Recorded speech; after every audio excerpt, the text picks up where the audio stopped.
Cette descente parlementaire des sénateurs élus de Brazzaville a permis aux conseillers municipaux et départementaux d'être imprégnés sur le compte rendu de la session budgétaire du Sénat ouverte le 15 octobre et clôturée le 23 décembre 2024. Après les échanges interactifs, le président de ce collectif a rassuré les conseillers sur l'intérêt des sénateurs à pousser le gouvernement à prendre en compte les problèmes des populations concernant les besoins essentiels liés à la desserte en électricité, l'eau, le carburant, les questions de santé et bien d'autres préoccupations.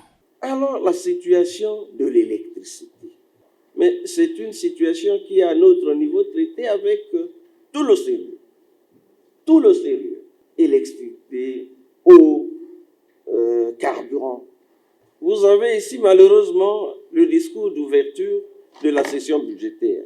Mais vous n'avez pas celui d'ouverture de la session en cours. Parce que s'agissant de cette session, le point vous sera fait à la prochaine descente. Mais si vous l'aviez eu, et je sais que vous l'avez suivi, vous avez constaté qu'on n'a pas biaisé sur les questions brûlantes de l'heure. L'eau, l'électricité, le courant. Et d'ailleurs, à la séance de questions orales du 21 février, vous avez suivi l'échange entre le gouvernement et nous. Et on a dit, s'agissant d'une question comme celle de l'électricité, la solution, ce n'est pas mettre en place une commission, gouvernement, parlement et tout. Non, le gouvernement fait son travail, il doit bien le faire. Le Parlement doit approfondir le contrôle.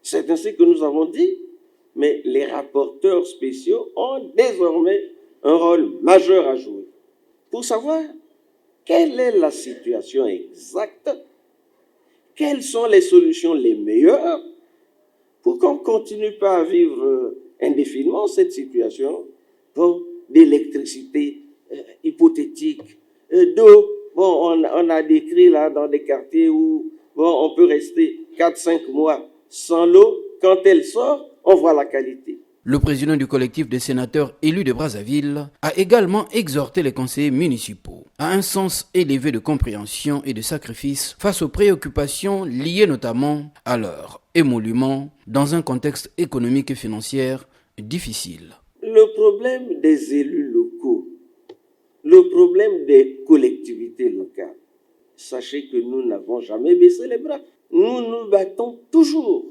Et les sénateurs sont toujours interpellés. Nous nous battons pour qu'au moins ce qui est acquis soit garanti. Ce qui est acquis, c'est la tenue des sessions, avec ce qu'il y a comme prime ou indemnité.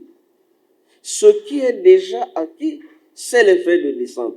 Chaque fois qu'une session se tient, nous nous battons pour que cela devienne effectif. Mais pendant que nous nous battons, vous réalisez que la situation se complexifie. De plus en plus, la situation est difficile. C'est pour cela que vous constatez. Et donc, on peut dans ces conditions-là comprendre qu'il y ait certains dysfonctionnements. Brazzaville, là, se réunit. Pointe-Noire se réunit.